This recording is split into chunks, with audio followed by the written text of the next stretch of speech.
Det, der tiltrak mig allermest, det var selve opbygningen af det. Den måde, vi blev modtaget på.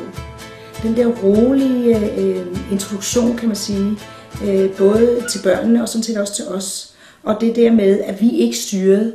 Der var klar styring på. Det er godt tilrettelagt, og der er tænkt over det også. Altså, det er ikke bare tilfældigt, hvad der foregår. Og det var tydeligt, synes jeg, at børnene fik en fornemmelse for, at her er vi også med. Det handler på en eller anden måde om os. Og den oplevelse, de får ved at være der, og selv være aktiv i det, den kan jeg ikke give dem her på skolen.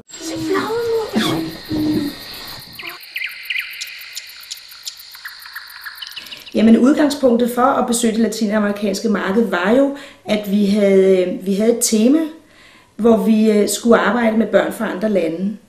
Og i og med, at jeg jo er modtagelsesklasselærer i en klasse kun med tosprogede børn, så tænkte jeg, at her kunne alle vores børn, både vores lille klasse og den klasse, vi samarbejder med, der kunne alle børnene få et indtryk af, hvad det vil sige at komme et andet sted fra i verden. Det vi skal i dag, det er, at vi skal ind og besøge et marked, ligesom dem i Latinamerika.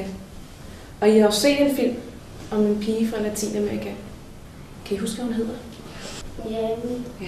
Forberedelsesmateriale, det synes vi er rigtig godt. Vi havde på forhånd jo delt dem op i de der familier, og så havde de fået navne valgt ud for de lister, som er bag på papirerne, som følger med. Vi brugte materialet inden fra Børnesolidaritet. Vi så filmen om Jamie, og vi læste bogen. Børnene, de skulle være gadebørn eller handlende. Det kunne være fiskehandler, grønhandler osv.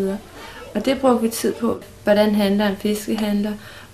Hvordan handler en grønthandler? Hvad er det gadebarn? Hvem af jer skal starte med at holde jeres lillebror her? Er du bange for lige at vende? Kan du ikke lide det? Særligt gadebarn har vi jo virkelig skulle gennemgå meget, fordi det er ikke noget børnene, de selv har oplevet herhjemme. Altså, gadebørnene skal da ikke have penge. Nej, det skal de faktisk ikke. De var jo delt op i grupperne, så de vidste jo, hvem der var familie, og hvem der var i caféen, og hvem der var fiskemanden, og hvem der var i købmandsbutikken. Og de indtog deres roller lige med det samme, og det fungerede fint. Hver familie har et sted, de arbejder inde på markedet. I får alle sammen et kort, der viser, hvor I arbejder. Så der er guidning på hele tiden. God guidning, men alligevel er rum til, at man også selv skal prøve at finde ud af at fylde ud i det her sådan rollespil, som man deltager i.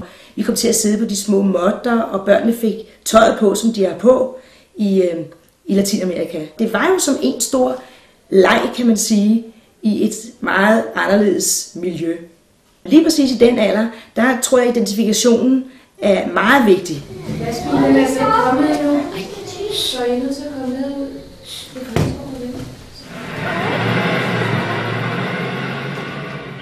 Vi starter jo med at komme ind på markedet med den bus. Og det lille rum, vi stod i, og den der busfornemmelse, vi alle sammen fik på vejen, det tændte jo børnene på en eller anden led. De havde en fornemmelse af, at de var på vej et andet sted hen. Og da de så kommer ind på selve markedet, så blev de overrasket. Fordi de havde jo ikke forestillet sig, at man kunne komme ind i en helt anden verden, sådan bare lige ved at gå igennem en dør, faktisk. Er det kakao eller sådan noget? Men vi kan jo bare lege der. Det var jo det her med, at den her mulighed for at komme ind og leve sig ind i en helt anden verden på en eller anden måde. Altså, for det er jo vitterligt en helt anden verden for små danske skolebørn i Storkøbenhavnsområdet. De får en chance for at prøve lidt på deres egen krop, hvordan det er at bo i et mellemamerikansk land og høre til den fattige del af samfundet. Men det er tydeligt, at vi snakkede om, at børnene i vores lille klasse jo også kommer et andet sted fra i verden, og kan vide, hvordan der er der, hvor de kommer fra. Så på den måde havde de en fornemmelse, og måske en udbygget fornemmelse af, at når man bor et andet sted i verden, så ser det helt anderledes ud. Børn, som ikke bare kan stå op og så nøjes med at gå i skole, og så tage på fritidshjem og lege hele weekenden. Sådan noget. Børn, som er nødt til at hjælpe med i familien og arbejde for, at hvis de skal have noget at spise og tage over hovedet og sådan nogle ting. Ikke? Og det tror jeg kan være svært for børn i Danmark nogle gange måske at forstå og sætte sig ind i. Ikke? Men de spørger til, hvordan ser det ud i dit land, og det spørger de til, så de får ligesom foldet deres interesse ud. Jamen, jeg synes, de har fået en større forståelse for, hvordan man kan bo i andre lande. Tak. Der er sådan noget kød. Kom! En til! Ja, det skal vi have til middag. Både de stille børn, forsigtige børn, som bruger lidt tid på at se tingene andre, inden de ligesom begynder at slå sig løs og lever sig ind i rollen. Og de der børn med fart på, de har også haft noget ud af det, og måske rigtig meget ud af det. Altså her, der er det i orden, at man bevæger sig rundt. Man skal bevæge sig rundt. Særligt vores børn med vanskeligheder, de blokerer hurtigt og falder hurtigt ud af undervisningen. Men her der har det været bygget op trin for trin, og de har forstået, hvad det hele går ud på. Ermin og Emilie havde deres lille restaurant, hvor de skulle holde rede med, hvor meget de solgte. De tager det og leger legen fuldt ud og bruger det matematik, de har lært, fordi nu skal det foregå rigtigt, ikke? De er meget visuelle, har meget brug for at se, og der kan man sige, inden med jer, der er der vitterligt noget at se på, altså, ikke? Og man må røre ved tingene også, ikke? Det er jo også sådan, de lærer. Det er også ved at få lov at pille ved tingene, ikke? Altså, det er ikke nogen død udstilling. Tænker det en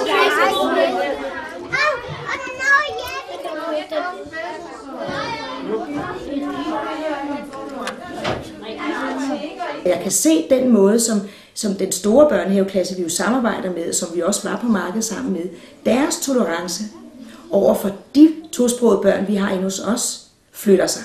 De kigger på Jamie, og de kan godt se, at hun er brun. Og egentlig så ligner hun også lidt nogle af de irakiske børn, vi har. Det bryder ligesom et bånd imellem hvordan vi oplever os lige her i Danmark, og hvordan man oplever verden, hvordan man fungerer i en verden udenfor. Og det er rigtig fundamentalt og godt at få ind, synes jeg, i skolen ret tidligt. Og især kan man sige, i de her år, hvor man møder i skolesystemet flere og flere børn med anden etnisk baggrund.